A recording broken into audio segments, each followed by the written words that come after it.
নমস্কার বন্ধুগণ, travel with Tilak YouTube চ্যানেলে আপনাদেরকে স্বাগত।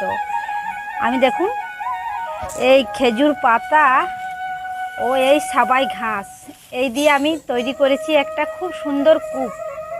এই সেই কূপ দেখুন, এই কূপটা কিন্তু ঢাকনাটাও খুব টাইট হয়েছে। এই যে ঢাকনা দেখুন, ঢাকনা যেটা টাইট করার জন্য টিপেছে সেটা কিন্তু বাবুই ঘাস দেখতে পাওয়া যাচ্ছে।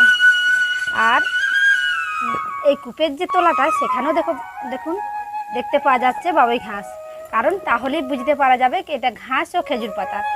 এই কূপটা কেমন হয়েছে আপনারা অবশ্যই জানাবেন কমেন্ট করে, যে কূপটা খুব ভালো হয়েছে না শুধু ভালো হয়েছে।